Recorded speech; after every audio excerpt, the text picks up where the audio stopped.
daerah mana saja, mungkin boleh ya, boleh disampaikan di chat ya sambil kita menunggu materi.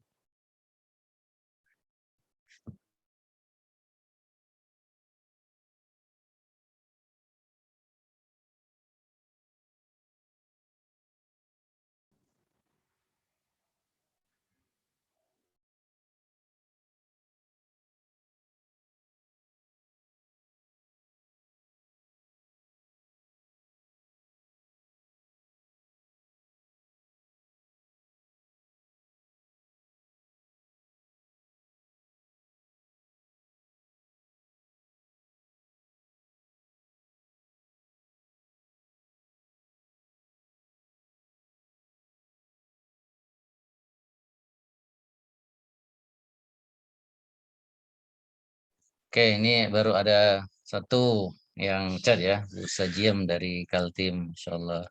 Semoga sehat selalu. Yang lain mungkin boleh memperkenalkan diri karena tak kenal maka kenalan ya.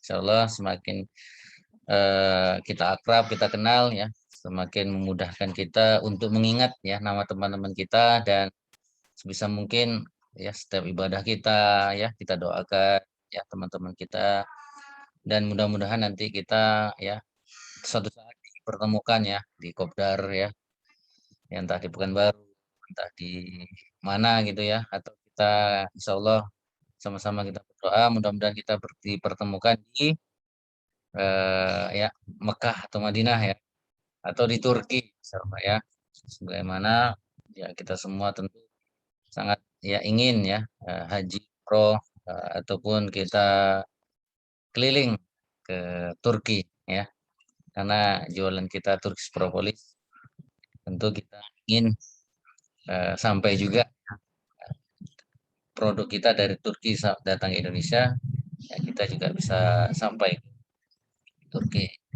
Ya ini ada kaidah dari Pekanbaru, ada Kak Ain ya, Kak Ain dari Bojonegoro.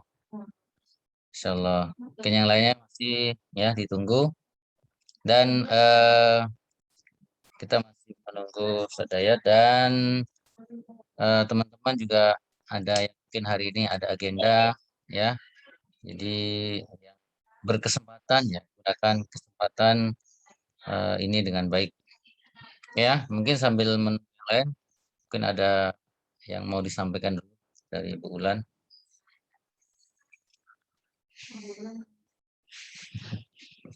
Ya, biar nggak ngantuk. Atau yang lainnya berbagi dulu motivasi.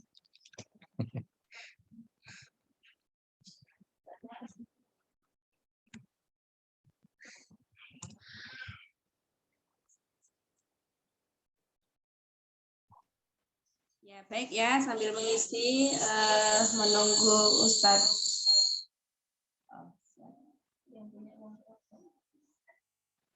Sudah aman suaranya?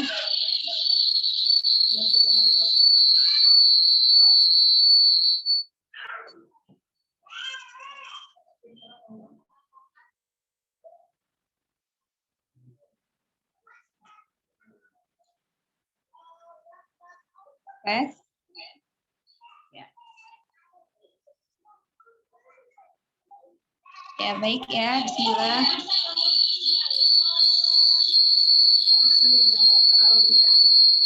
Masih berdenging ya.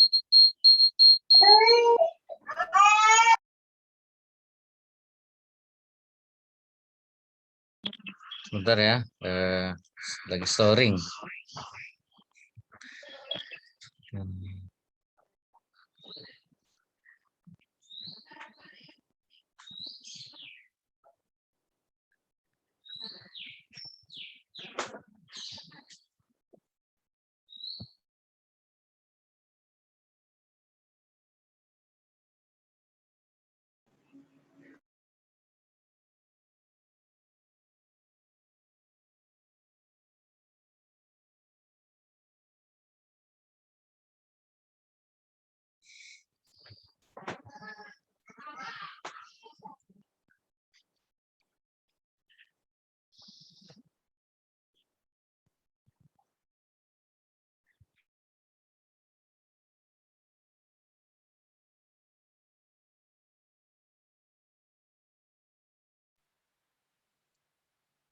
Bismillah ya. Pindah tempat dulu. Ya, Kak Mawar silakan sholat dulu. Kita sambil menunggu Ustadz ya. Ustadz belum hadir berarti ya.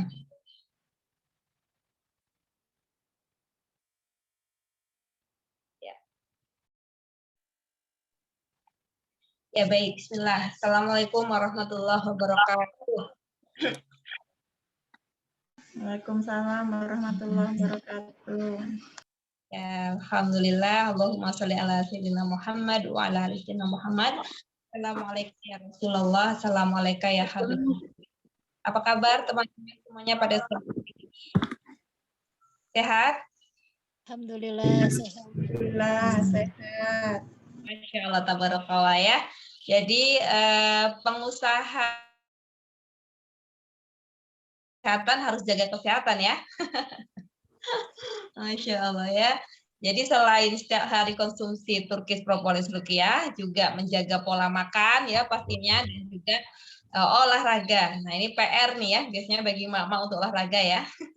Tapi walaupun hanya 15 menit ya setiap hari dirutinkan ya. Ibu ya, dirutinkan olahraganya untuk menjaga kesehatan kita, minimal jalan pagi seperti itu. Bismillah ya, sama-sama. Sehat jasmani, sehat rohani, ya sehat juga rizkinya, insya Allah. Amin, Allahumma amin.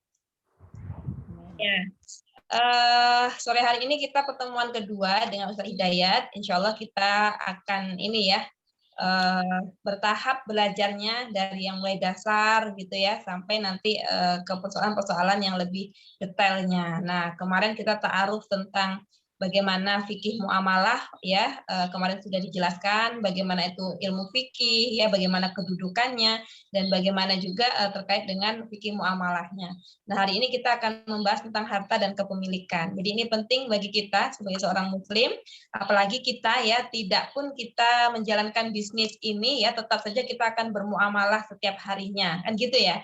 Jadi pastikan ya namanya muamalah menjadi aktivitas kita sehari-hari, kita memahami ilmu tersebut ya. Jadi jangan tunggu dulu mengkaji kitabnya ya baru mau belajar tentang fikih muamalah ya, tapi walaupun belum sampai pada kitab terkait tentang ekonomi gitu ya, kita harus ya mempelajarinya juga. Kenapa? Karena memang ini kita lakukan setiap hari. Bayangkan ya, setiap hari kita bertransaksi ya, jual beli ya, tidak pun di Turkish Propolis Ruqyah kita melakukan jual beli yang lain-lain ya. Ketika kita tidak menjadi penjual, kita menjadi pembeli pada produk-produk yang lain. Nah ini aktivitas muamalah ini ya tentu saja butuh ilmunya. Nah maka tabarakallah ya untuk teman-teman yang kemudian meluangkan waktunya untuk kemudian kita belajar bareng-bareng. Jadi inilah enaknya kita komunitas ya, bisnis komunitas, kita bisa belajar bareng, kita bisa sama-sama mengingatkan, memotivasi dan menasihati dalam kebaikan. Nah, alhamdulillah dalam komunitas kita difasilitasi. Nah, kalau kita mau belajar sendiri, misalnya baca buku sendiri, nah itu pasti ya dijamin ya pasti pusing. Membahas tentang ekonomi ya itu Masya Allah ya memang luar biasa banget gitu. Nah ketika pun kemudian kita mau belajar itu biasanya jenuh gitu ya, biasanya sulit untuk istiqomah ya. Maka dalam hal apapun itu kita butuh yang namanya mentor ya, butuh yang namanya guru. Nah maka alhamdulillah di komunitas kita ya Kafapreneur, wabil khususnya di komunitas kita ya tim Yuk Tajir ini difasilitasi kita untuk belajar fikih muamalah. Ini suatu benefit yang luar biasa gitu yang harus kita manfaatkan, jangan disia-siakan kan. Kita atur waktu ya setiap Rabu kita belajar fikih muamalah bareng-bareng. Nah, adapun teman-teman yang tidak berkesempatan hadir ya karena uzur syar'i ya tentu saja kita doakan mudah-mudahan segala urusannya dimudahkan oleh Allah. Dan nanti mudah-mudahan ini rekaman yang ini ya bisa kita share nanti ke YouTube insya Allah.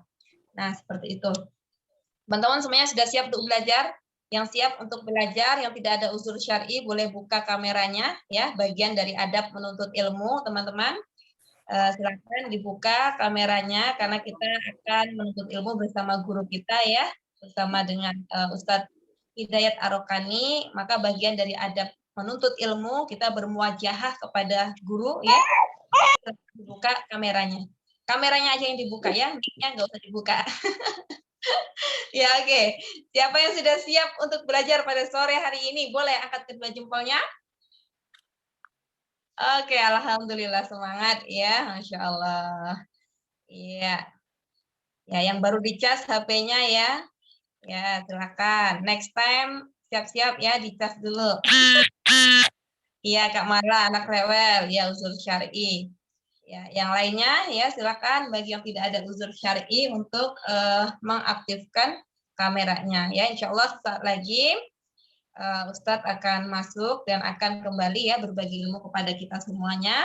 Dan tentu saja ilmu ini ya tidak hanya bisa kita terapkan di muamalah yang kita laksanakan ini ya, tetapi insya Allah bisa kita juga terapkan nantinya ketika kita bertransaksi ya di luar dari bisnis kita. Kenapa ya tadi? Karena kita adalah manusia yang mau tidak mau akan senantiasa berinteraksi dengan yang namanya muamalah. Ya. Jadi perkara beli ya garam ya, beli kurma, beli emas gitu ya, semuanya ada aturannya. Jadi kalau kita tidak paham muamalah ya bisa bahaya. Nah, apalagi terkait tentang kepemilikan ya.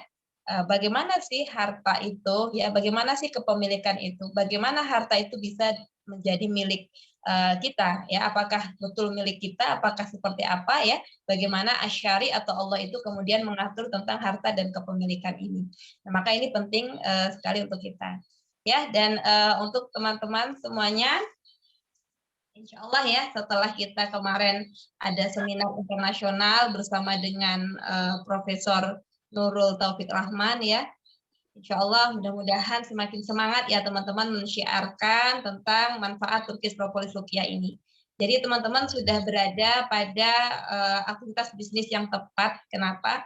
Karena produk yang kita jual ya adalah produk yang syarat akan manfaat, baik itu manfaat untuk kesehatan fisik ya maupun untuk kesehatan finansial ya, halal, legal ya, bermutu tinggi, kemudian berkhasiat ya, bahkan kalau teman-teman buka di grup kemarin ya ada yang testimoni apa namanya, sering kesurupan gitu ya, sering kesurupan, kemudian konsumsi Turkish Propolis Ruqyah didampingi dengan diruqyah, nah itu sampai muntahnya itu ya keluar gumpalan rambut ya.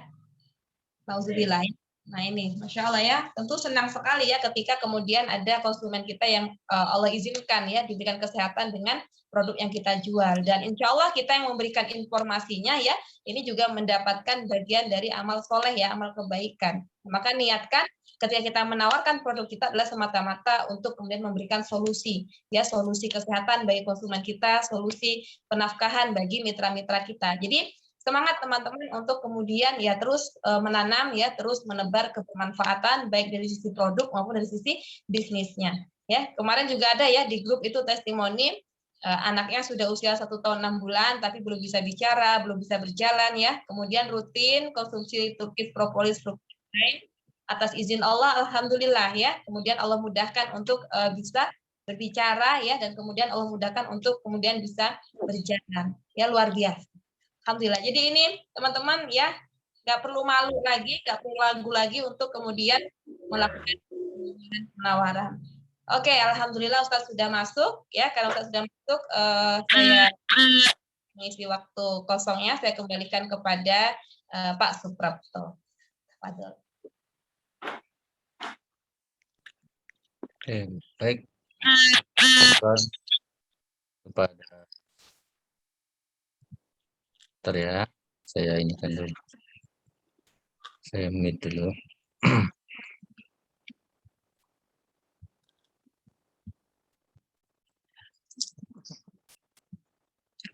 Oke, baik. Terima kasih kepada Bu Ulan selaku founder Yotajir yang sudah menyampaikan motivasi. Oke, baik. Assalamualaikum, Ustaz. Mungkin mic-nya saya juga. Ya, waalaikumsalam, Ustaz. Alhamdulillah. Alhamdulillah, insyaallah sehat. Ya, Afwan tadi. Kenapa Ustaznya masuk ternyata linknya belum. Linknya tetap nggak ini? Linknya sebenarnya tetap. Oh Oh, iya, apa iya. linknya beda. Kemarin itu masih Beda ya. ya, insyaallah yang ini insyaallah tetap nih. Ya, jadi kita nunggu-nunggu ternyata ustaznya juga nunggu link, Masya Allah. Apa Ana lupa tadi. Oke, baik. Alhamdulillah Ustaz Hidayat Tani sudah hadir bersama kita. Beliau insya Allah akan ya, menyampaikan ya kajian lanjutan fikih muamalah. Ya, hari ini kita akan bahas tentang harta ya kepemilikan ya dalam Islam. Oke, mungkin kepada Ustadz Hidayat ya eh, saya persilahkan ya. Nanti teman-teman mau menyimak dicatat dan kalau ada pertanyaan ya silakan ditanyakan ya tentu terkait dengan materi yang disampaikan pada sore hari ini. Pada Ustadz, tafadhol maskur. Ya, baik. Bismillahirrahmanirrahim. Assalamualaikum warahmatullahi wabarakatuh. Waalaikumsalam warahmatullahi Alhamdulillah, alhamdulillah. Wassalatu ala rasulillah wa ala alihi wa sahbihi wa mawalah. La hawla wa la quwata illa billah. Asyhadu an la ilaha illallah wa asyhadu anna Muhammadar Rasulullah. Allahumma shalli ala Sayyidina Muhammad wa ala ali Sayyidina Muhammad. Assalamu alayka ya Rasulullah. Subhanaka la ilma lana illa ma 'allamtana innaka antal alimul hakim. Rabbi shrah li sadri wa yassir li amri wahlul 'uqdatam min lisani yafqahu qawli, amma ba'd. Alhamdulillah kita kembali bisa ketemu ya dalam majelis Zoom ya. Mudah-mudahan ini majelis senantiasa Allah limpahkan keberkahan kepada kita semua. Amin. Suara saya jelas? Jelas, Pak, jelas. Jelas. Kayaknya enggak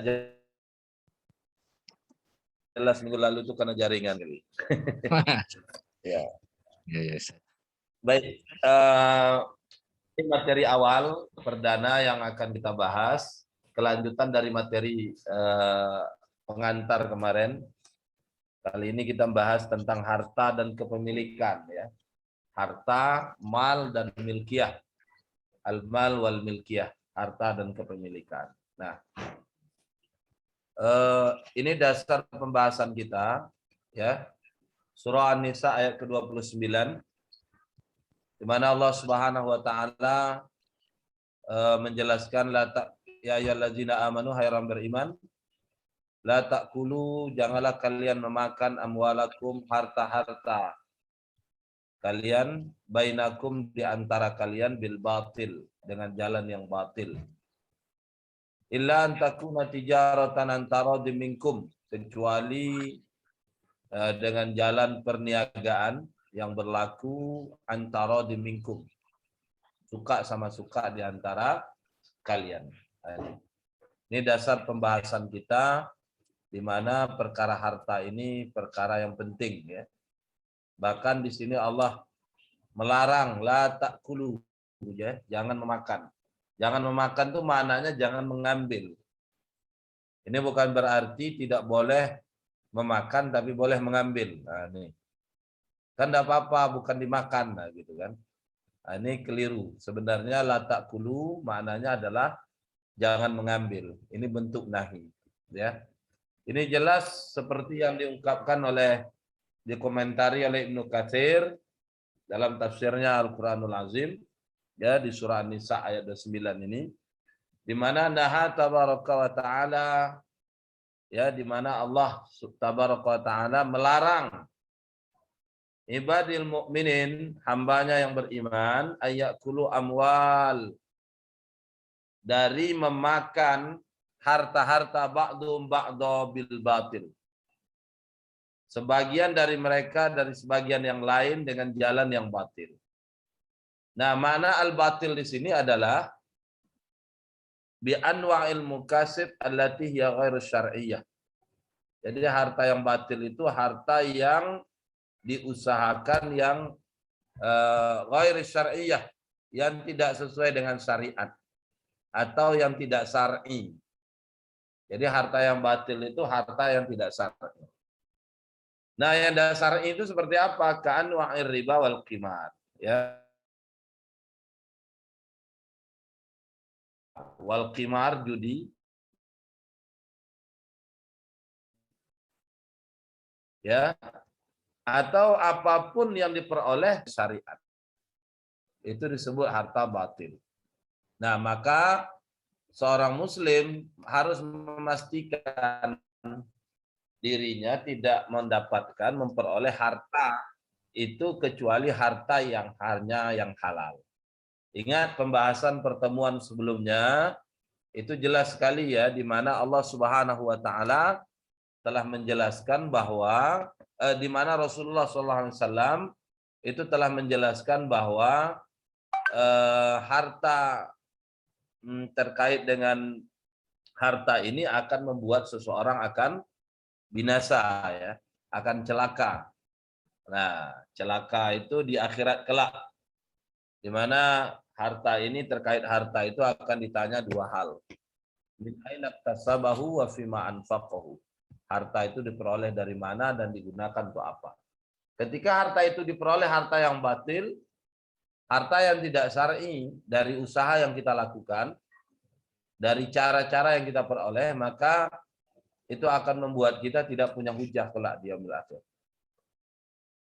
Nah, begitu juga kalau kita buka di dalam tafsir At-Tabari terkait dengan surah An-Nisa ayat 29, di mana Imam At-Tabari mengutip pendapat Abu Ja'far ya terkait dengan ya ayyuhallazina amanu, di mana maknanya shaddaqullah wa rasuluh, yakni mereka yang membenarkan Allah dan Rasulnya. La ta'kulu amwalakum bainakum bil batil, yakni jangan kalian memakan harta di antara kalian dan jalan batil. Itu adalah la ya'kulu ba'dukum amwala ba'da bima harrama alaih. Yakni jangan mengambil sebagian dari kalian dari harta dari sebagian yang lain bima harrama alaih, dengan apa yang diharamkan atasnya, atas harta tersebut ya. Seperti minar riba wal qimar wa ghairi dzalik. Nah, dari riba, qimar dan selain itu min umuril lati nahakumullahu anha. Dari usaha-usaha yang kalian Allah larang, yang Allah larang atas kalian untuk mendapatkan atau memperoleh harta tersebut. Jadi intinya harta yang batil itu adalah harta yang haram. Ya, harta yang diperoleh dengan jalan yang tidak syar'i ya, dengan jalan yang ghair syar'i ya. Nah, terkait dengan harta ini jelas kalau kita mengutip makna bahasa ya, merujuk kepada makna bahasa bisa dilihat dalam banyak kamus bahasa Arab gitu. Secara lughah itu harta itu ismun li jami'in ma yamlikul insan. Ismun nama li jami'in ma yamlikul insan. Untuk semua apa saja yang dimiliki dengannya oleh manusia. Jadi semua yang dimiliki manusia itu namanya harta, itu makna bahasa. Nah, lebih jelas itu dijelaskan dari mana istilah. Harta dalam mana istilah kullu ma yantafa'u bihil insan, setiap apa saja yang dimanfaatkan dengannya oleh manusia. Nih, apapun yang kita manfaatkan dengannya, dengan harta itu oleh manusia, yang menjadi poin pentingnya ala ayyi wajhi minal wujuhi syar'iyyah, yang diperoleh dengan jalan yang syar'i, mislul i'arah wal ijarah, seperti diperoleh lewat i'arah, pinjam meminjam, wal ijarah, atau lewat upah mengupah atau sewa menyewa. Jadi dari mana istilah ini jelas, sahabat-sahabat sekalian, kalau harta itu adalah kullu ma yantafa'u bil insan. Harta itu adalah yang dapat dimanfaatkan manusia. Sesuatu yang dimanfaatkan manusia itu adalah yang syar'i, ya, yang syar'i. Kalau yang tidak syar'i itu tidak bisa dimanfaatkan manusia. Seperti yang Rasul jelaskan dalam hadis berikut. Nih, hadis riwayat Ibnu Hibban dalam sahihnya, mana Nabi mengatakan, ya, man kasaba malan haraman fatasaddaqa bihi. Siapa saja yang berusaha mendapatkan harta dengan cara yang haram, fatasaddaqa bihi, maka dia bersedekah dengannya, dengan harta yang haram itu. Kata Nabi, lam yakun lahu fihi ajrun. Tidak pernah baginya mendapatkan balasan dari apa yang dia sedekahkan. Wa kana isra'u alaih. Walaupun dia bersungguh-sungguh dalam bersedekah. Nah, pertanyaan kenapa? Karena yang dia peroleh adalah malan haram, harta yang haram. Harta yang haram inilah tidak disebut sebagai harta. Sesuai mana istilah tadi. Kalau yang disebut harta itu hanya yang bisa dimanfaatkan. Yang bisa dimanfaatkan itu adalah yang syar'i. Yang syar'i, kalau kita infakkan, disedekahkan, maka akan mendapatkan pahala. Ya, kalau digunakan akan mendatangkan barokah. Tapi sebaliknya ketika sesuatu yang haram, ya dia tidak bisa dimanfaatkan. Nah, kenapa? Karena harta itu sendiri ya diperoleh dengan jalan yang tidak syar'i. Maka menjadi poin penting dalam pembahasan kita ini terkait dengan makna harta itu adalah sesuatu yang syar'i saja disebut sebagai harta. Kalau dia tidak syar'i, maka sesuatu itu tidak bisa disebut sebagai harta. Kenapa? Karena tidak bisa dimanfaatkan. Yang tak bisa dimanfaatkan maka tidak disebut sebagai harta. Dan yang bisa dimanfaatkan disebut sebagai harta karena diperoleh dengan jalan yang syar'i. Nah, ini karakteristik dari harta. Harta itu ada kalanya berbentuk mabi, barang-barang, ada berbentuk saman, harga atau uang. Jadi tidak segalanya berbentuk harta, barang ya. Tapi ada kalanya uang. Nah, inilah. Kalau keduanya diperoleh dengan jalan yang syar'i, maka inilah disebut harta. Kalau tidak, dia tak disebut sebagai harta. Kenapa? Karena tidak bisa dimanfaatkan. Satu contoh, tidak bisa digunakan untuk salah satunya bersedekah, sehingga tidak mendatangkan pahala. Ikhwani rahimakumullah, harta itu kita pahami, itu ada dua ya, ada yang halal. Kalaupun disebut halal itu sesuai syar'i baru disebut harta. Kalau sesuatu yang haram itu tidak sesuai syariat. Nah, tidak sesuai syariat maka disebut haram. Haram itu ada kalanya secara zat. Zatnya haram ya. Ada kalanya selain zat. Nah, artinya kalau karena zat ini selama zatnya ada maka sesuatu itu dikatakan haram. Misalkan kan bangkai, ini darah, bebong tahu ya? Bebong, bangkai, darah. Nggak tahu Zat, bebong itu apa? Bebong itu buah, itu bahasa anak milenial. Kita ini anak kolonial. Kolonial. Kalau yang milenial, bebong, ya. Bangkai, darah, dan bebong. Bebong ini B2. Kalau B2 nah, dan lain-lain, ini masuk kategori haram karena zat.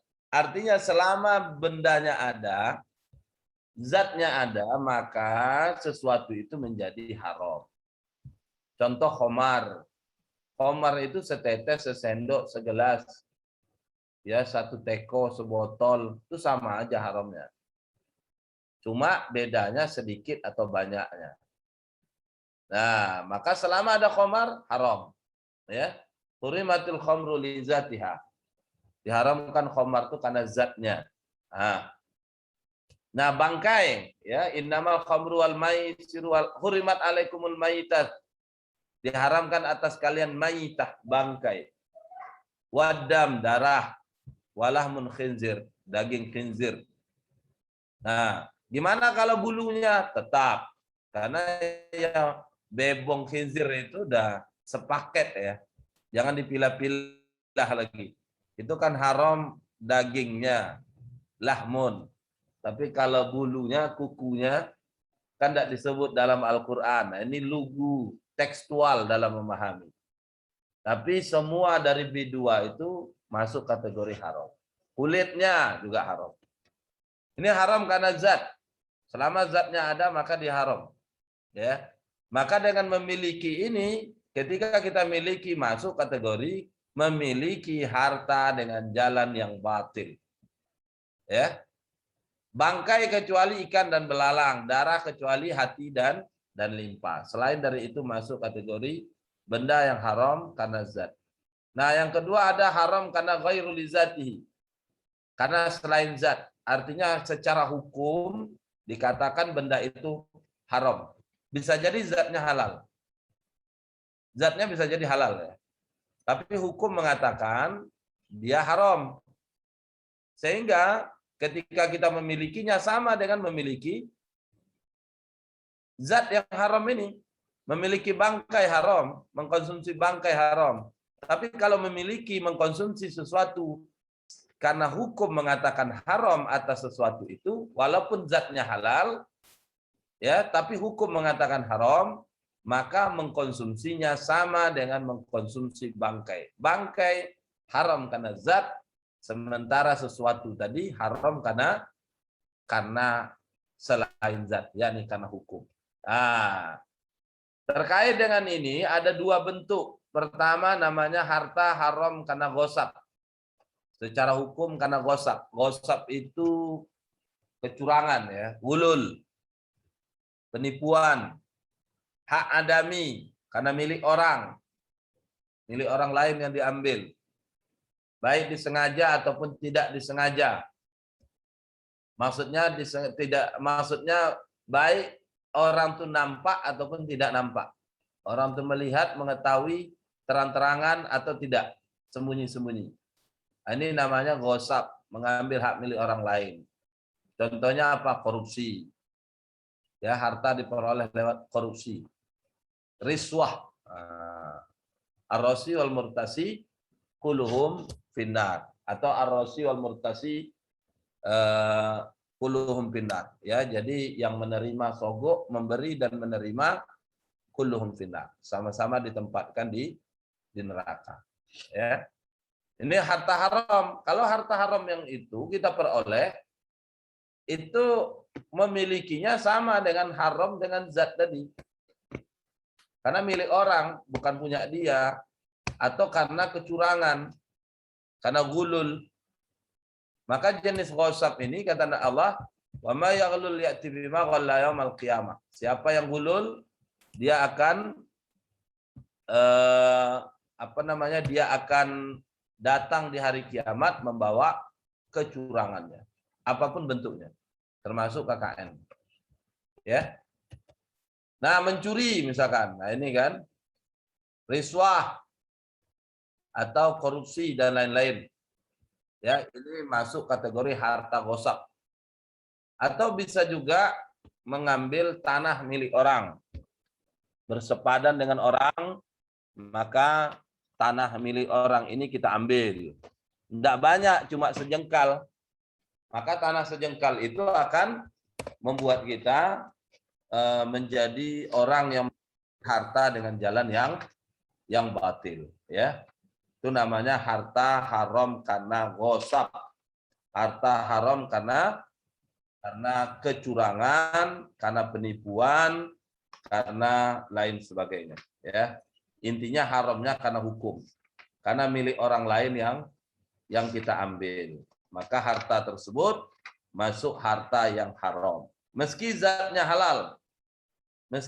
halal, tapi karena dia diperoleh dari harta milik orang dengan cara yang tidak benar, maka itu masuk kategori harta yang haram. Nah, yang kedua ada namanya harta yang haram karena secara hukum karena akad, transaksi. Ya, transaksinya bisa jadi batil atau fasad, ya. Batil itu karena rukunnya tidak terpenuhi, fasad secara umum karena disebabkan syarat-syarat akadnya tidak terpenuhi. Secara umum begitu ya pemahamannya. Jadi harta yang batil secara akad itu karena rukunnya tidak terpenuhi. Kalau fasad karena syarat. Misalkan harta haram karena riba. Nah, itu riba itu misalkan hutang piutang. Di dalam hutang piutang mensyaratkan adanya bunga alias riba. Maka akad hutang itu menjadi fasad. Kenapa? Karena riba salah satu syarat di dalam akad yang tidak boleh. ya, maka mensyaratkan ada riba, maka akad menjadi fasad. Sehingga akad hutangnya menjadi tidak syar'i, tidak sah. Namun sebaliknya kalau fasad itu dihilangkan, ribanya dihapus, dikembalikan kepada sumbernya, kepada asalnya, maka akad yang tadi jadi fasad bisa menjadi kembali sah.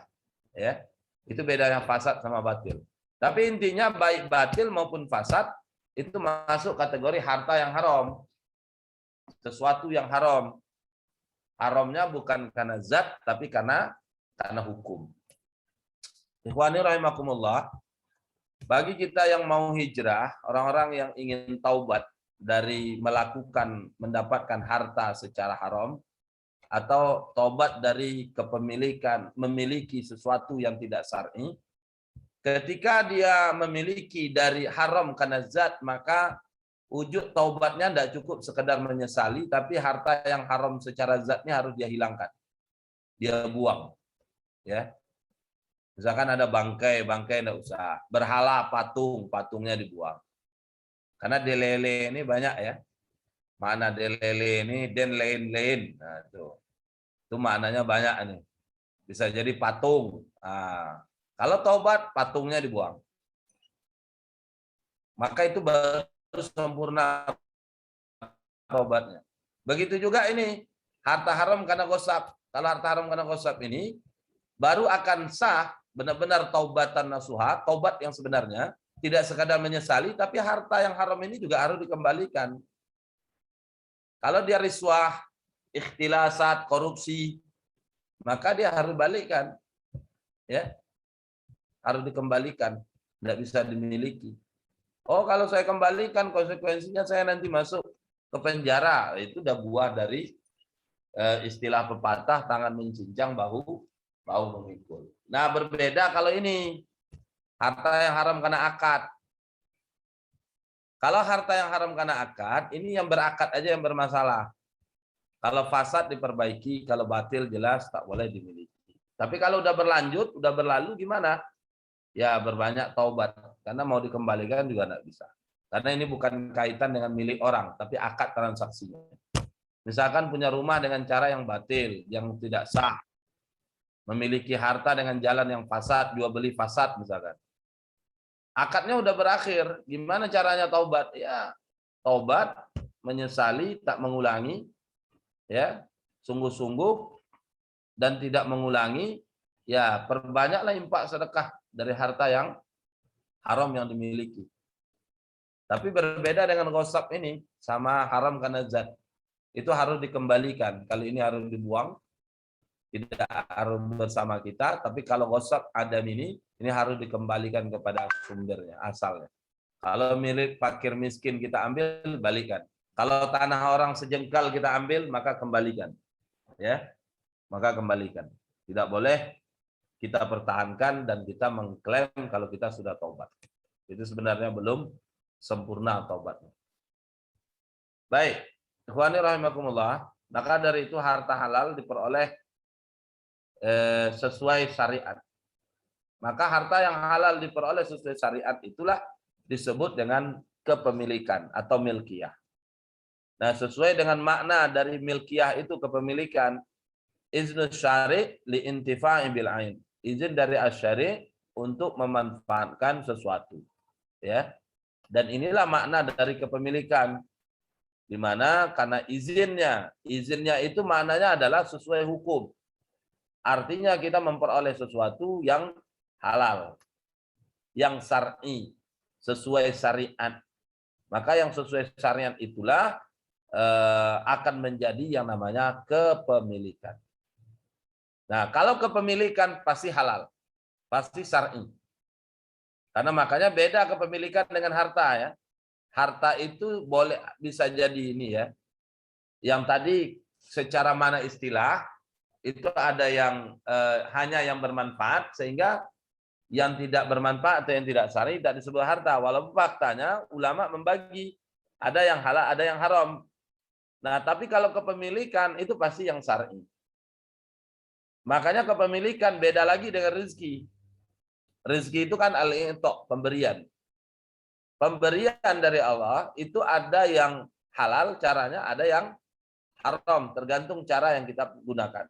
Kalau caranya halal maka dia menjadi rizki yang halal. Kalau dia caranya haram maka menjadi rizki yang haram.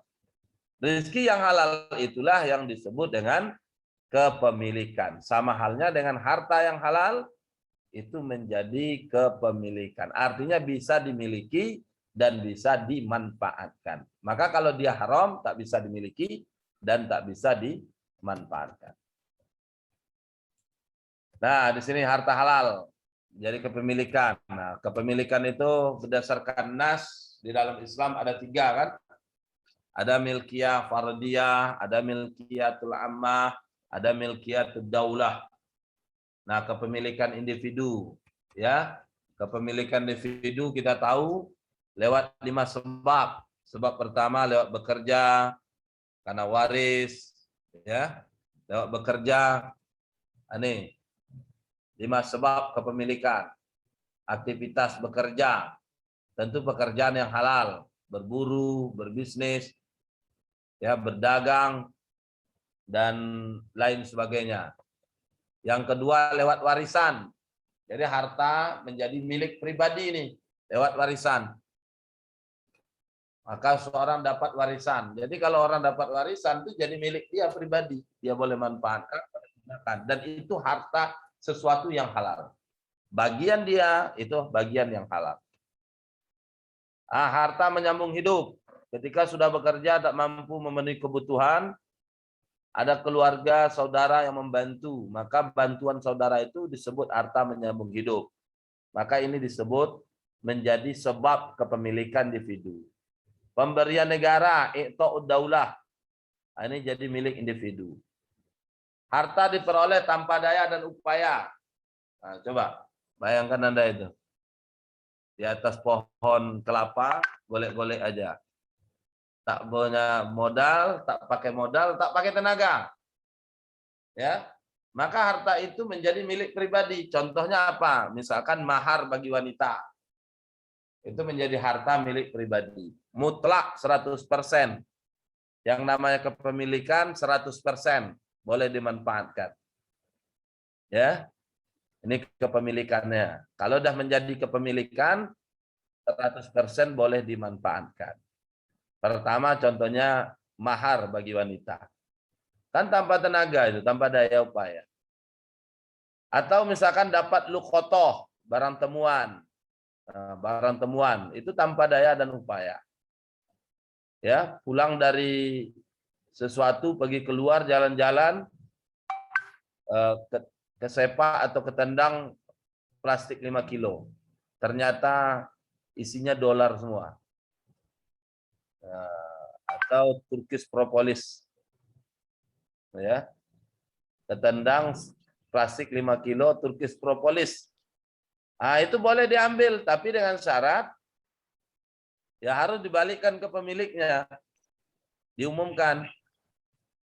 Ya, ketika diumumkan selama setahun tidak ada yang memiliki, yang ada tidak ada yang tuannya, maka itu jadi milik kita 100%. Makanya ulama membagi itu. Ada kalanya harta luqotoh itu hukumnya wajib diambil ketika pertama kita mau kembalikan ke pemiliknya, yang kedua kalau tidak diambil akan mendatangkan bahaya, doror. Maka hukum mengambilnya wajib. Ada kalanya sunnah. Ketika kita ambil, ingin dikembalikan ke pemiliknya. Namun kalau tidak kita ambil, tidak membuat mendatangkan doror. Maka hukum mengambilnya sunnah. Intinya apa? Luqotoh atau barang temuan itu mesti dikembalikan ke pemiliknya. Ya, harus dikembalikan ke pemiliknya. Ada kalanya wajib. Kalau mendatangkan doror bila tak diambil, bisa menjadi sunnah ketika tidak mendatangkan doror. Sebaliknya, ketika diambil tidak dikembalikan atau tidak dengan tujuan mengembalikan ke pemiliknya, itu hukumnya jadi haram.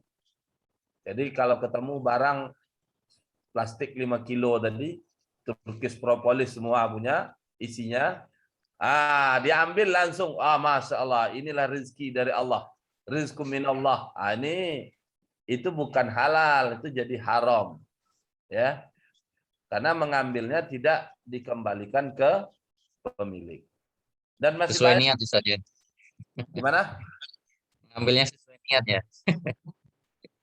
Gimana? Kalau kita ngambil barang temuan itu sesuai niat. Kita mengambil harus balikkan ke pemilik. Tidak. Ya.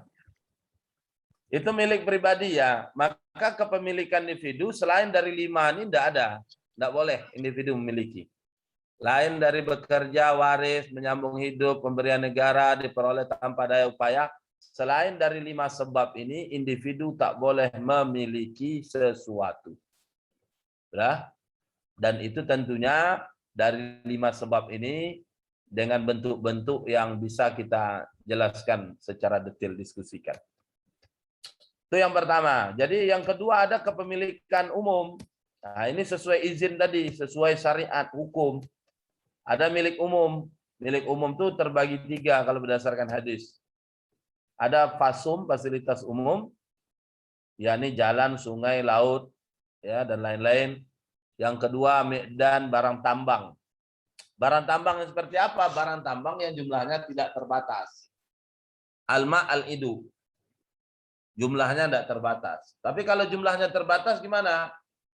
Itu bisa menjadi milik pribadi. Dengan catatan individu itu mengeluarkan humus 1/5 atau 20% dari yang diperoleh. Misalkan Anda ketemu emas batangan.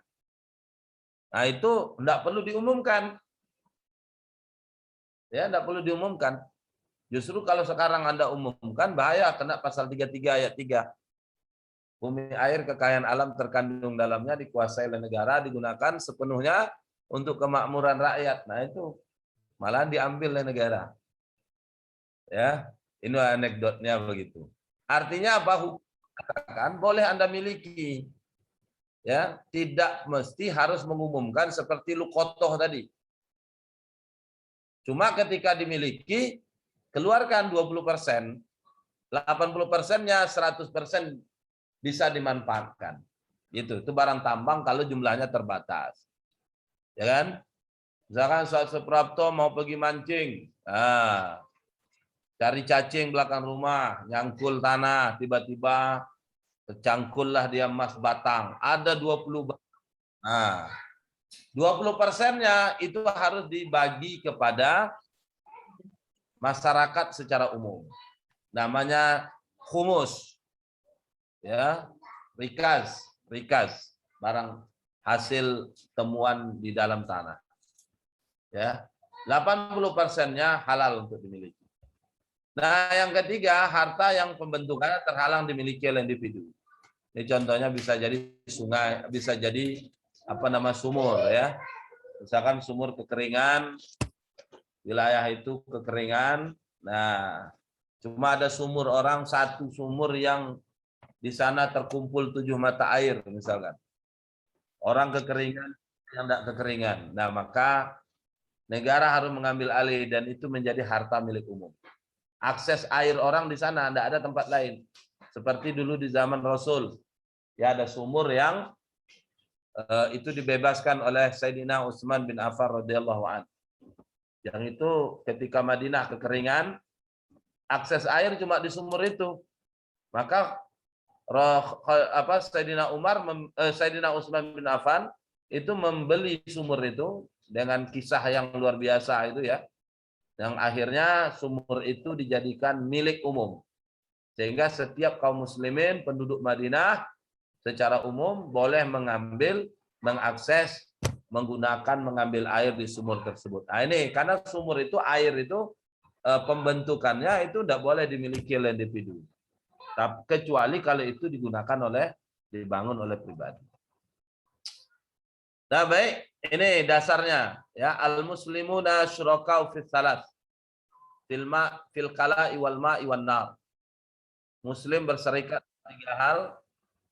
Makna berserikat dalam 3 hal itu apa? Anna lahumul haq fi salasah. Ya. salasati asya.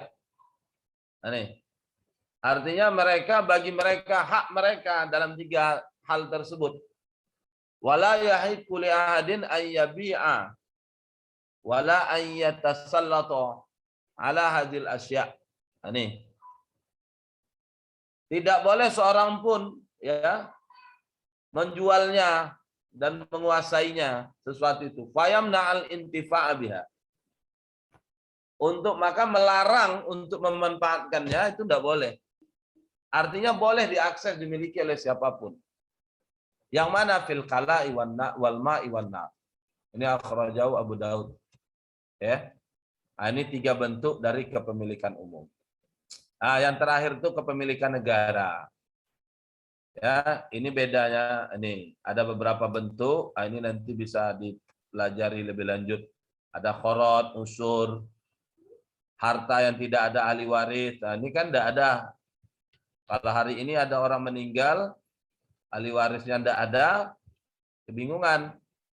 Atau ada ahli warisnya, tapi ahli warisnya tidak bisa menghabiskan. Saudara, keluarga, ahli waris tidak ada. Cuma istri aja. Anak juga tidak ada. Istri hanya dapat 1/4. Kalau tidak punya anak. 3/4 milik siapa? Nah, ini jadi milik negara. Apalagi yang punya harta, yang meninggal tak punya ahli waris sama sekali. Itu hartanya menjadi milik negara. Ada anfal, ada fa'i, ada khumus, ghanimah. Termasuk harta orang murtad. Termasuk harta gulul lah yang tadi. Harta karena curang tadi, korupsi, ikhtilasat, ya. Orang riswah, ikhtilasat atau korupsi, harta gulul yang dimiliki oleh seseorang, maka harta itu menjadi milik negara, masuk ke Baitul Mal. Ini jadi sumber pemasukan Baitul Mal. Terakhir itu doribah. Doribah ini ada kalanya diterjemahkan dengan pajak, tapi makna pajaknya berbeda ya. Pajak dalam Islam, doribah itu berbeda dengan pajak sebenarnya. Kalau pajak itu lebih kepada maksi. Ya, la yadkhulul jannah shahibul maksi. Tapi kalau doribah itu ada syarat ketentuan. Secara umum baru boleh diambil kalau negara sedang paceklik.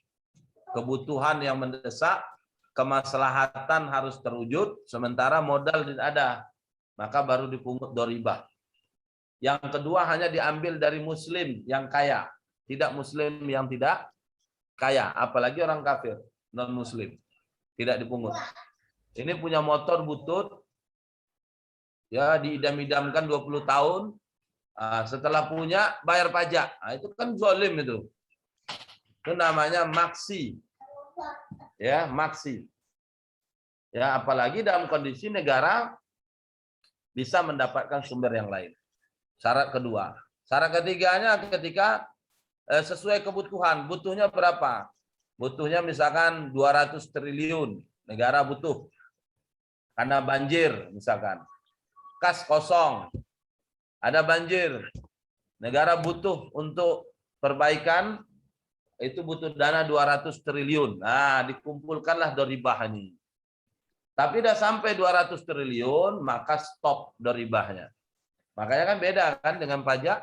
Kalau pajak sekarang tanpa pandang bulu. Mau putih, mau hitam, mau oranye bulunya, bulu rambutnya, mau disemir atau tidak, wajib semua. Mau miskin. Tak berbulu pun kena, Ustaz. Yang tak berbulu kena. Yang botak pun, yang tak berbulu pun kena semua. Tak pedulilah. Bahkan sekarang lebih ngeri lagi. Mau dikawinkan.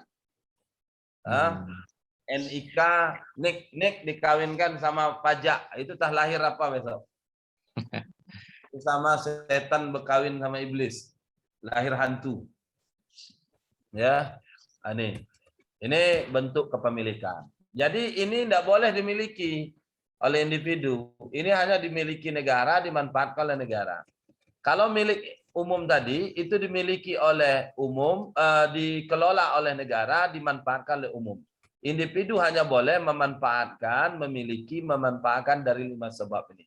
Di luar dari 5 sebab ini tak boleh dimiliki dan dimanfaatkan oleh individu. Nah, kalau seorang memiliki juga, memanfaatkan juga tanpa tanpa adanya aturan, sebagaimana konsep dalam kapitalis, konsep huriyatul milkiyah, freedom of ownership, ya, kebebasan memiliki. Nah, maka akan ada akibat. Akibatnya apa? Ini menjadi penentu ke surga atau ke neraka. Ini hadisnya jelas. Ya, rawahu Tirmidzi, la tazulu qadama 'abdin, tidak beranjak kaki seorang hamba yaumul qiyamah, di hari kiamat, hatta yus'al, sampai dia ditanya an arba. Apa yang pertama? Umri fima afnahu. Umur dihabiskan untuk apa? Wa an ilmihi fima fa'ala. Ilmu dia berbuat apa? Nah, ini terkait harta. Wa an malihi min aina tasabahu wa fima anfaqahu. Tentang hartanya, dari mana dia dapat, untuk apa dia belanjakan, dia gunakan. Ini, kalau dia peroleh dengan cara yang haram, tidak mempedulikan halal haram, sebagaimana yang kita bahas pekan lalu, zaman akan tiba, orang tidak peduli, la yubalil mar'u aminal halal amin haram. Orang tak peduli lagi mencari yang halal atau yang haram. Nah, maka ketika nanti di hari kiamat ditanya tentang harta, maka dia tak punya hujah. Kalau tidak punya hujah, inilah jadi penentu kita. Kita tempatkan di surga atau ke neraka. Kalau dia udah jelas haram, ini akibat kedua. Ini yang Rasul katakan dalam sabdanya. Innallaha aba alayya, sungguhnya Allah menolak ayyadkhulal jannah, memasukkan ke dalam surga, lahman nabata min suhtin, daging yang tumbuh dari yang haram, pannaru aulabi, maka neraka yang paling pantas layak untuknya. Ini diriwayatkan oleh Al-Hakim dalam kitab Al-Mustadrak. Di mana kalau udah jelas hartanya haram, baik haram karena zat, haram karena wulul, ghosab dan adami, atau haram karena akad tadi, atau dia memiliki sesuatu yang tidak dibenarkan oleh hukum, ya, selain dari 5 sebab tadi, maka kata Rasul fannaru aulabi, daging, maka neraka yang paling pantas dan layak. Ini akibat kedua. Akibat ketiga nih, makanya jangan takjub. Hidup di zaman sekarang kita harus qanaah, sabar, dan selalu istiqomah. Nabi mengingatkan, la yu'jibuka imru'un, jangan takjub, ya, dengan seseorang. Kamu jangan takjub dengan seseorang kasaba malan min haramin, yang berusaha mendapatkan harta dari jalan yang haram. Coba disimak ini. Fa in anfaqa minhu, ya, jika diinfakkan dari harta yang haram tadi, lam yutaqabbal, ya, minhu, maka tidak pernah diterima dari infaknya. Wa in amsaka, jika hartanya bersamanya, lam yubarak lahu fihi, tidak pernah sekalipun dia mendapatkan barokah dengan apa yang dia peroleh dari yang haram tadi. Wa in mata, jika dia mati, wa tarakahu, dan meninggalkan yang haram, kana zadahu ilan nar, ini menjadi bekal baginya masuk ke neraka. Makanya kan harta tidak diterima, harta tidak diberkahi kalau itu harta yang haram, baik haram zat, haram milik orang, atau karena akad. Apalagi ini kita berbisnis, harus pastikan akadnya benar-benar syar'i, ya. Syar'i benar-benar sesuai dengan prinsip-prinsip muamalah dalam Islam. Nah, yang terakhir itu terhalang doa. Jadi harta haram itu membuat doa terhalang. Jadi kalau selama ini kita berdoa, ternyata doa kita berkali-kali, ya, itu ternyata tidak dikabulkan. Bisa jadi salah satu penyebabnya, ya, disebabkan ada yang haram bersama kita. Ini perlu menjadi muhasabah. Ini dijelaskan oleh Nabi ini. Seseorang yutilus safar, melakukan perjalanan as'as akbar. Terlihat, ya, rambutnya kusut, tubuhnya berdebu, kumal, rambutnya kusut. Ketika dia sampai di suatu tempat ini, Nih, yamuddu yadayhi ila sama, dia angkat tangannya ke langit.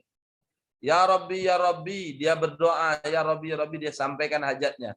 Wa mat'amu haram, kata Nabi, yang dimakannya dari yang haram. Wa malbasu haram, dipakainya dari yang haram. Wa masrabu haram, yang diminumnya itu berasal dari yang haram.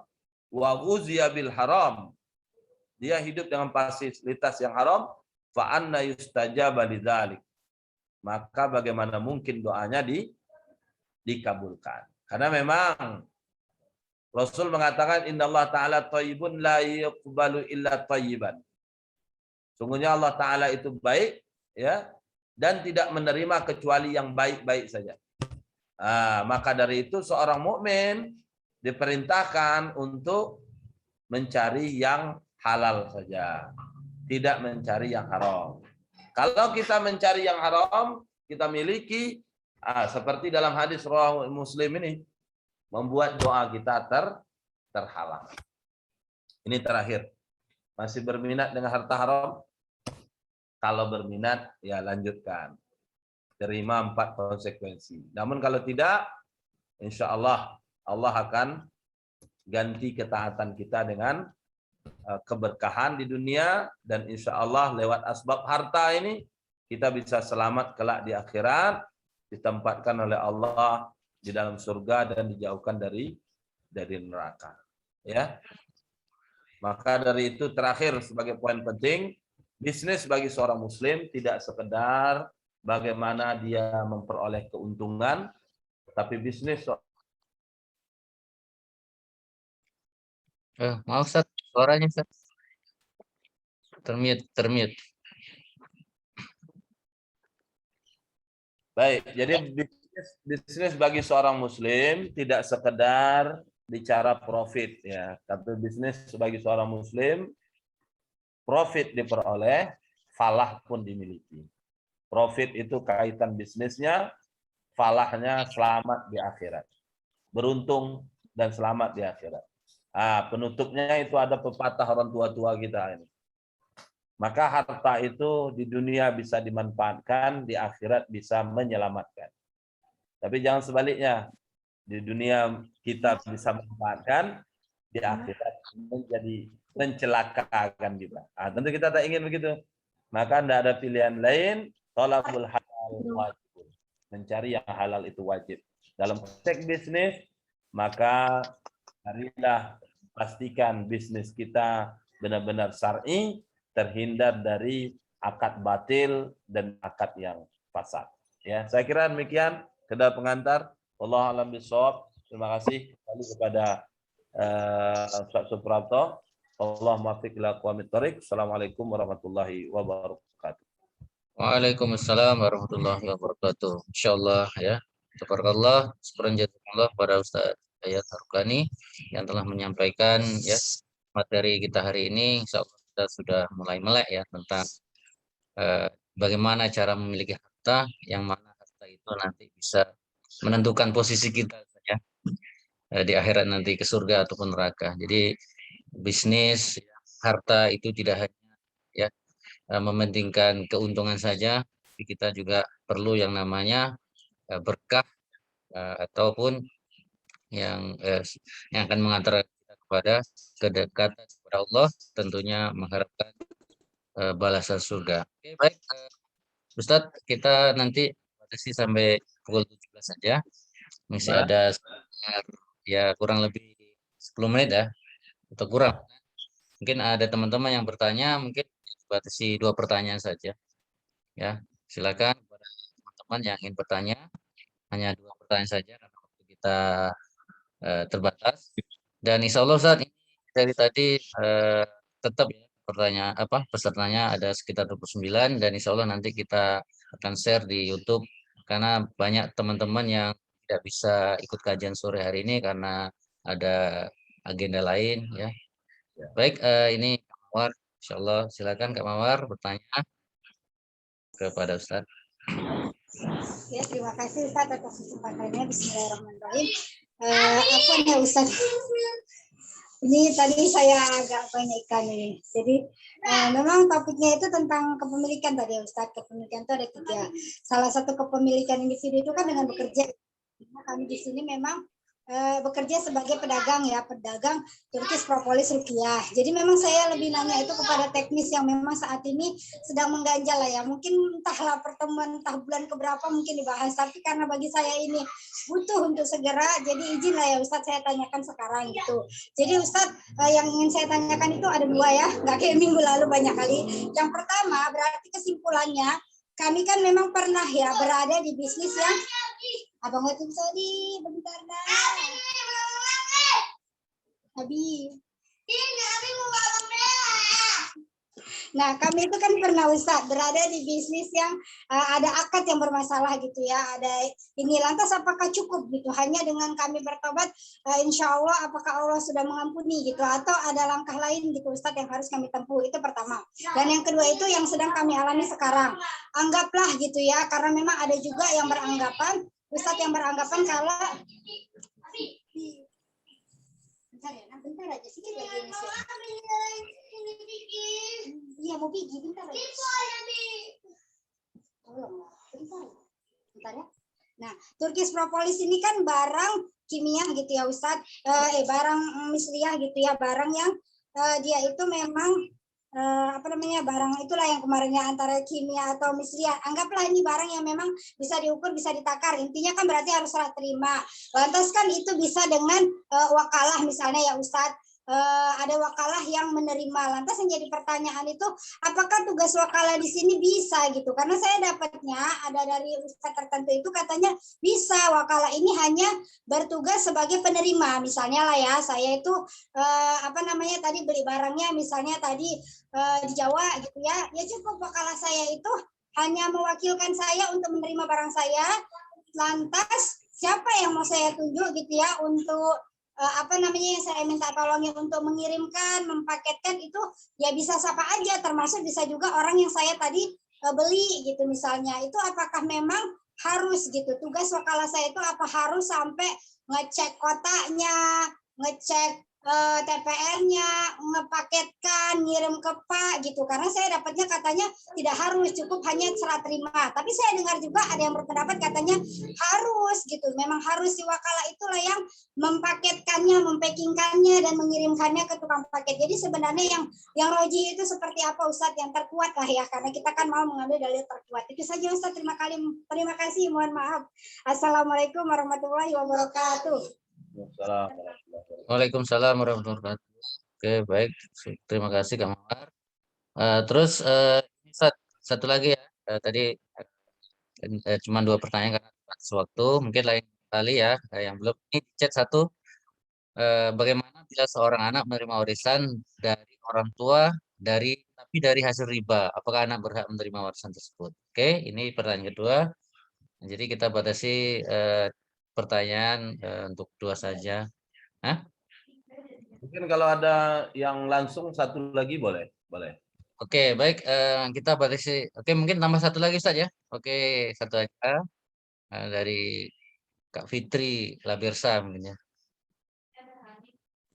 Ya, makasih Ustaz. Assalamualaikum warahmatullahi wabarakatuh. Assalamualaikum warahmatullahi wabarakatuh. Di sini saya ingin menanyakan masalah akad jual beli yang jual beli itu dari hasil pinjaman dari bukan pinjam titip atau saudara gitu Ustaz.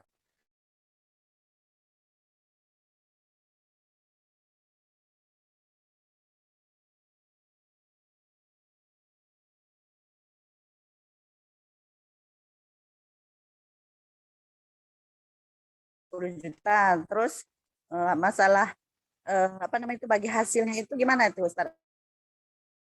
Atau menurut kesepakatan gitu. Karena kan di sini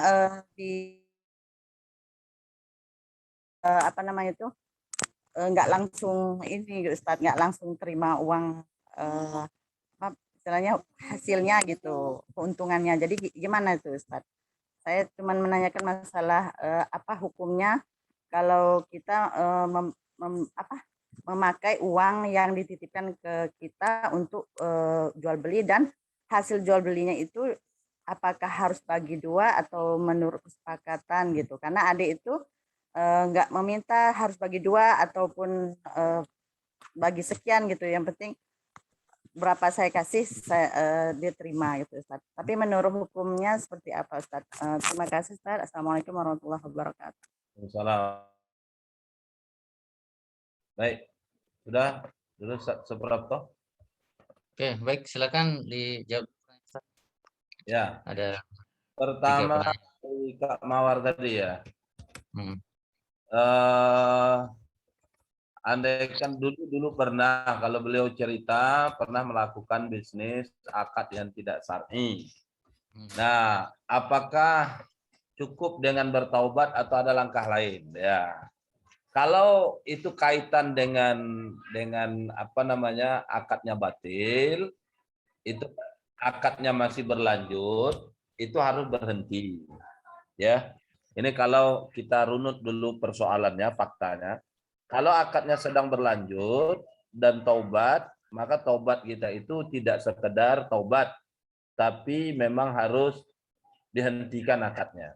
Ya, karena batil itu hakikatnya tidak pernah terjadi akad. Maka fasad itu harus diperbaiki, ya, sampai diperbaiki. Ya, kalau tidak, maka taubatnya masih bermasalah. Itu kalau masih sedang proses akadnya. Gimana kalau sudah selesai? Kalau sudah selesai, ini gimana nih? Nah, nih, kita punya rumah akadnya fasad. Anggaplah kredit dengan kepemilikan akadnya double, ada denda dulunya, sekarang tobat, gimana? Ya, kalau sekarang udah selesai, ya udah. Terbanyak aja taubat, istighfar, dan bersedekah gitu. Ya, meski demikian kita nggak bisa aman, nggak aman juga.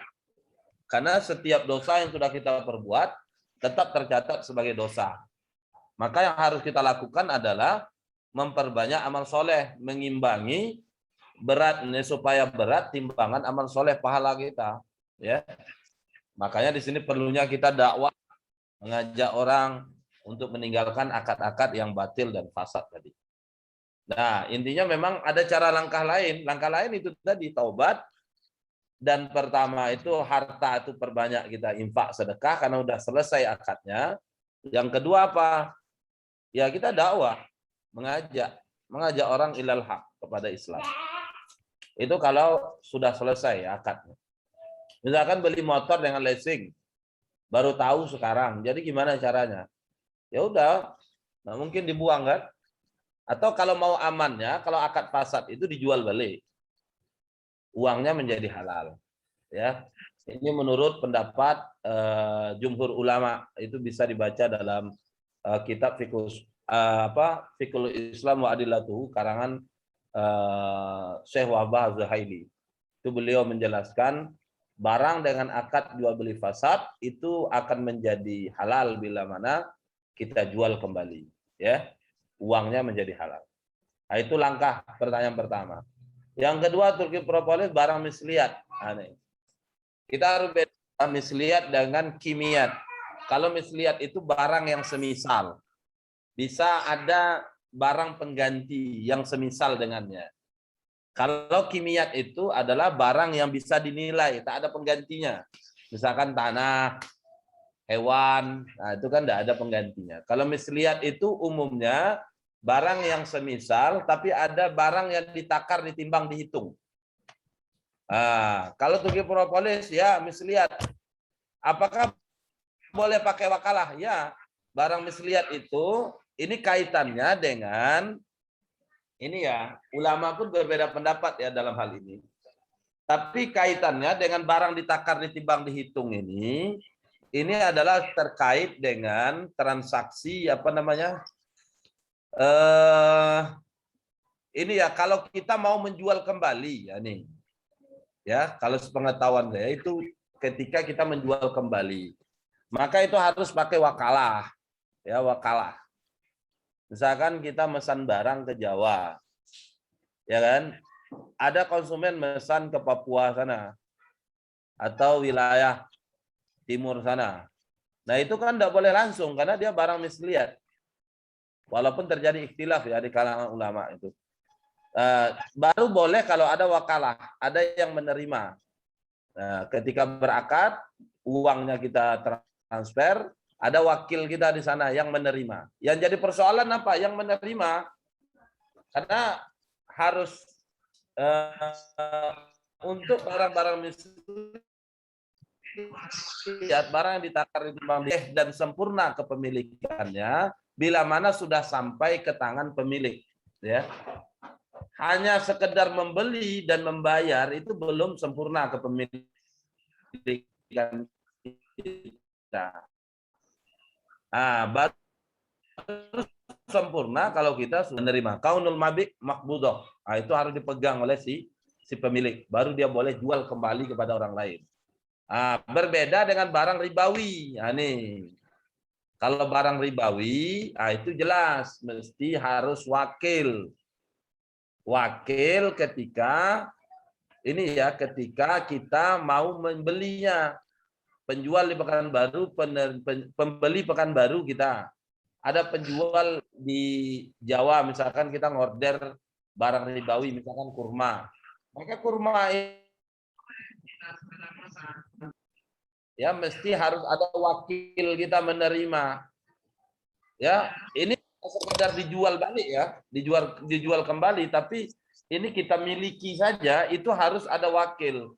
Karena salah satu syarat barang-barang ribawi itu harus qabdu atau takobut. Itu serah terima, yadan biyadin. Maka harus ada wakil kita di sana. Nah, berbeda dengan barang-barang selain barang ribawi tadi. Kalau dia barang mislihat, itu mesti ada wakil itu dalam kaitan kalau kita mau menjualnya kembali.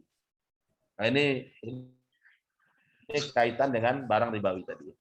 Maka kalau kita misalkan stokisnya Turkish Propolis itu di Jawa sana, di Bogor, anggaplah begitu, maka ada konsumen yang mesan. Misalkan Mbak Ulan inilah, kan agen nih. Ada yang mesan ke Sulawesi sana, maka tidak boleh ya langsung dari agen sana langsung transfer kirim ke Sulawesi. Karena statusnya itu jual beli. Ya, jual beli. Jual beli baru sah kalau kita miliki. Ya, la tabi' Malaysia indak. Jangan kau jual barang yang tak ada dimiliki, yang tidak ada di sisimu. Khusus barang yang ditakar ditimbang dihitung, barang mislihat, itu harus kita pegang dulu, kita terima dulu, baru boleh kita jual kembali kepada yang lain, kepada konsumen.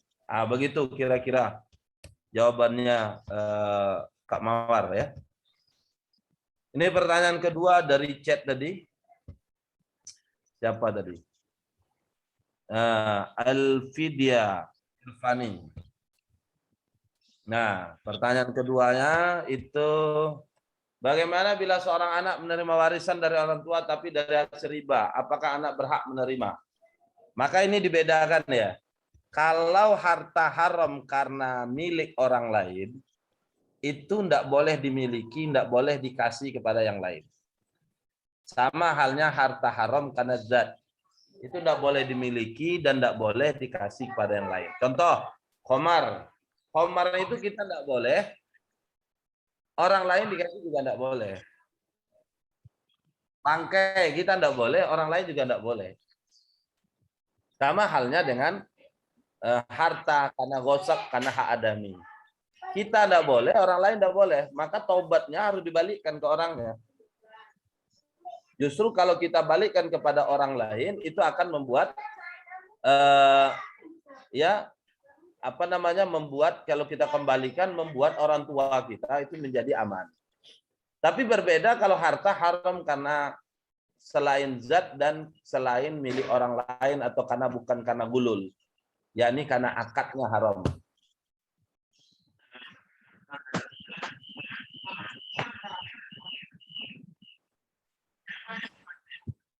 Nah, misalkan harta kan mirip, misalkan contohnya seperti seorang anak dapat nafkah dapat harta dari orang tua.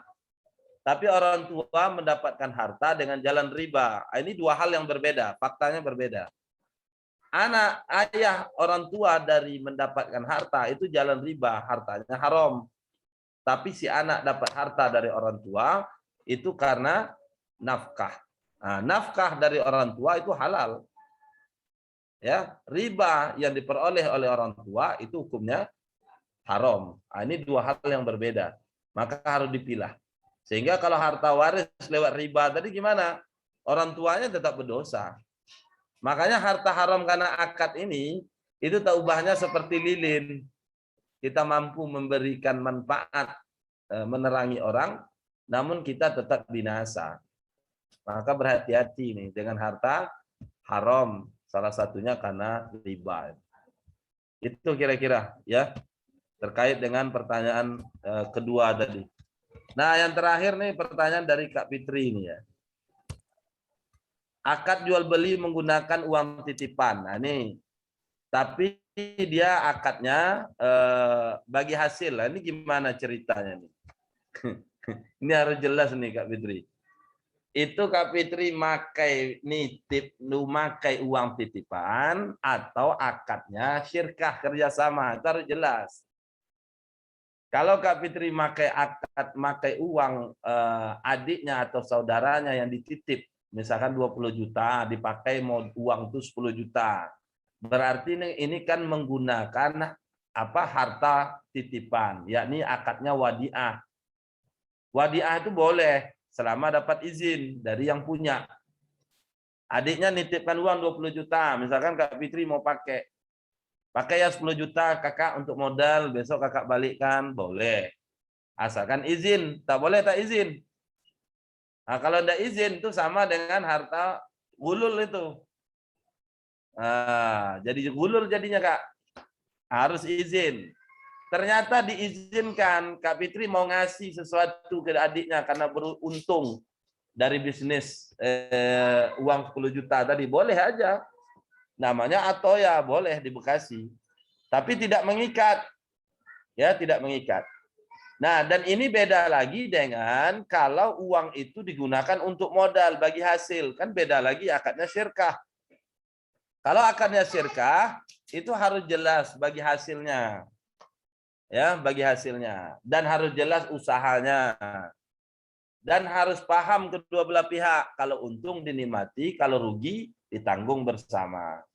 Terkait bagi hasilnya dikembalikan berdasarkan kesepakatan. Misalkan uang 10 juta tadi dibuatkan modal. Kita buat modal usaha gimana? Sepakat.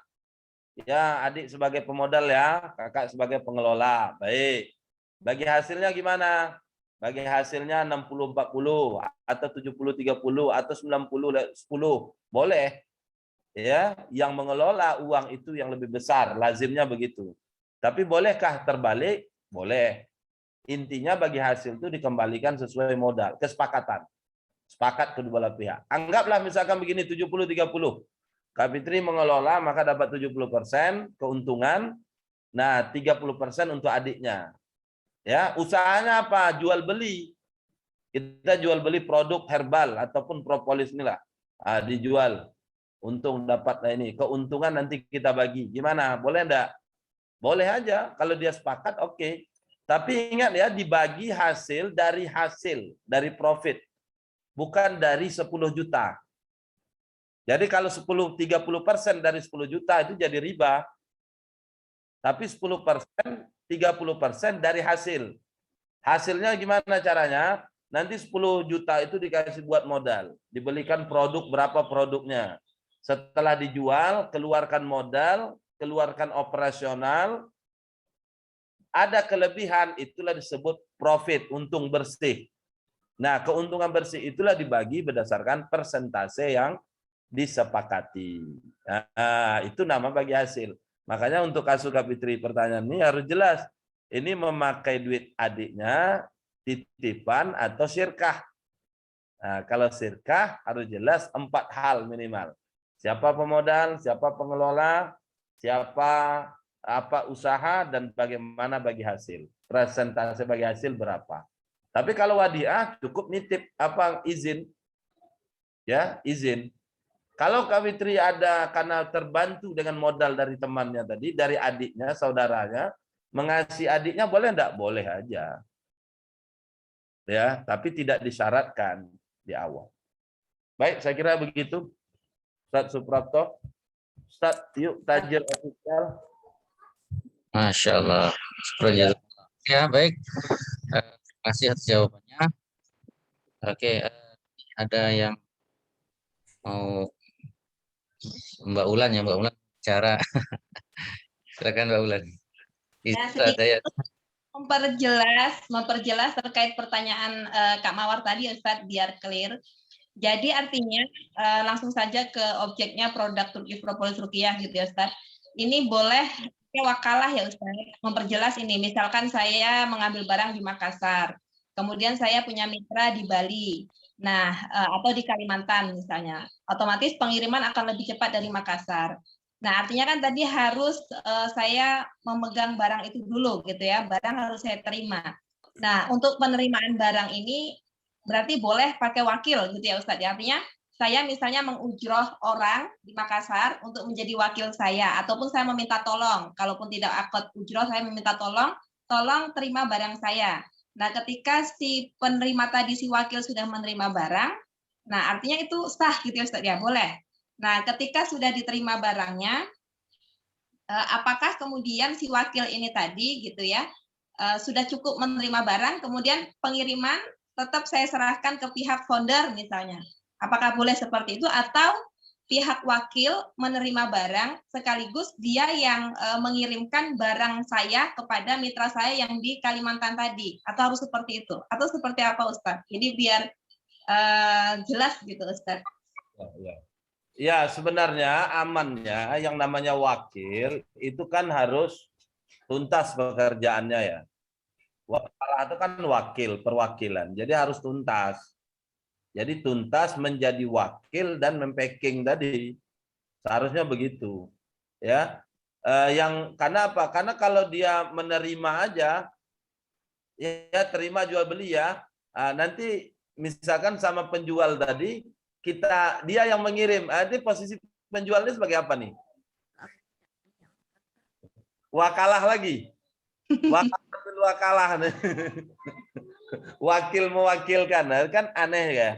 Makanya disinilah adanya pendapat mengatakan lebih tepat itu memang amannya itu yang, apalagi tadi wakalah ini kan akadnya boleh bil ujroh ya.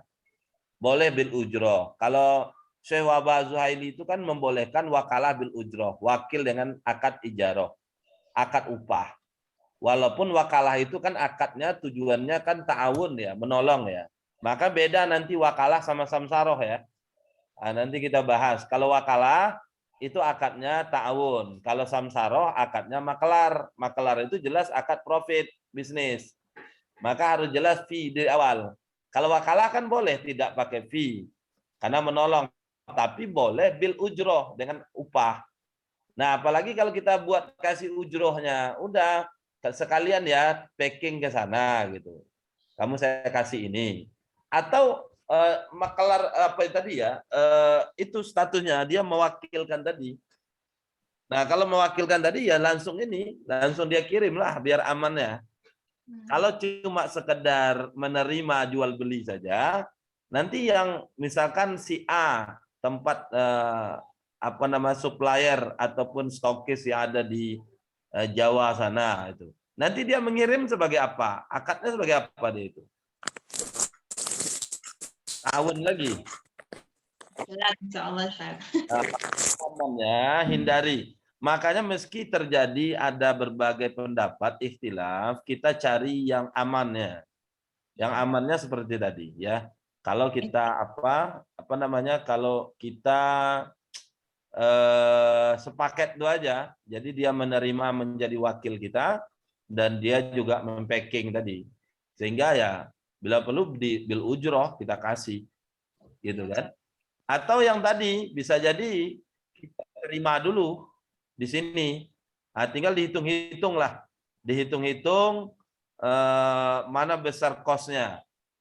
Kalau dikirim dulu ke Riau, dari Riau baru dikirim ke Makassar, gimana kira-kira?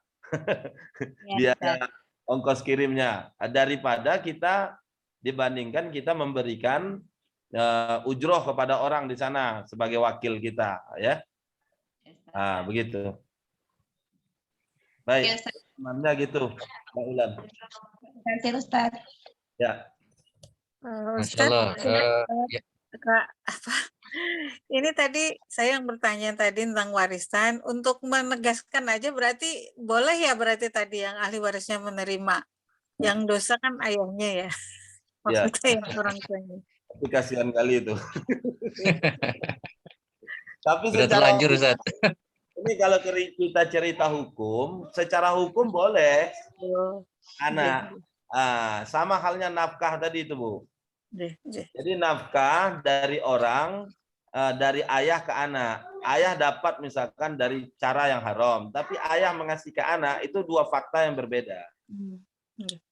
Karena ini akad, ingat harta yang haram karena akad, yang haram itu bagi yang terlibat akad. Nah, yang tidak terlibat akad tidak masalah. Tapi ya meski begitu jangan aman-aman. Misalkan suaminya dapat harta dari cara haram, udah kita nikmati, ya itu sama halnya kita ini menjerumuskan itu. Harusnya kalau selaku suami istri, selaku anak ada tanggung jawab kewajiban litarbiyah. Litarbiyah itu mendidik ataupun mendakwakan kalau dia suami ya suami atau orang tua kita. Mengingatkan orang tua kita kalau harta yang diambil dengan cara riba itu adalah harta yang haram. Diingatkan tentang kematian. Diingatkan ingin kebersamaan nanti di akhirat. Nah, itu ada tanggung jawab itu, ya, tanggung jawab akan hal itu. Tapi secara hukum boleh enggak menerima tadi? Ya, menerimanya kita bukan karena riba. Misalkan ibu menerima harta tadi bukan karena riba, tapi karena waris. Ya. Seorang ayah dapat harta dari apa? Dari riba, maka ayahnya yang bermasalah. Beda kalau hak adami tadi. Kalau hak adami tadi karena korupsi itu tidak dimiliki, tidak boleh dimiliki. Maka dikasih ke orang juga tidak boleh. Begitu. Termasuk mewariskan ya berarti kalau ahli korupsi nggak boleh ya? Ya harta itu bukan punya orang tua. Berarti kan bukan hartanya. Tobatnya dari harta korupsi, riswa itu harus dibalikkan. Dibalikkan. Ya. Baik. Itu kira-kira. Langsung. Ya. Baik, Ustaz. Saya kira gitu. Wallahu a'lam bishawab. Masya Allah. Syukran jazakumullah khairan Ustaz. Dan terima kasih kepada yang sudah menyimak dari awal hingga akhir ya. Insya Allah nanti ini akan di-share di YouTube dan insya Allah akan banyak lagi yang bisa ya, tercerahkan ilmunya Ustaz. Insya Allah menjadi amal jariah Ustaz. Terima kasih juga Kak Mawar, ya Bu Alfida dan Kak Fitri. Dan saya yakin masih banyak yang ingin bertanya Ustaz karena keterbatasan waktu ya mungkin. Ya, insya Allah kita lanjutkan di Rabu pekan depan ya bersama Ustaz Hidayat insya Allah dengan ilmu yang luar biasa. Tentu ketika kita memberikan ilmu harus kita action, jangan hanya menjadi pundi-pundi saja. Oke, bagi itu mungkin saja pertemuan kita hari ini Ustaz, kita tutup ya. Kepada Ustadz kami ucapkan terima kasih dan kepada semuanya saya juga terima kasih. Apabila ada ya kata-kata yang salah atau mungkin tadi ada macet juga, itu mungkin karena jadi. Oke, kita tutup dengan doa kifaratul majelis. Subhanaka hamdik asyhadu an la ilaha illa anta astaghfiruka wa atubu ilaik. Afa minkum. Assalamualaikum warahmatullahi wabarakatuh. Ya, insya Allah kita bertemu lagi di pekan depan insya Allah. Semoga kita semua dalam keadaan sehat walafiat. Amin. Saya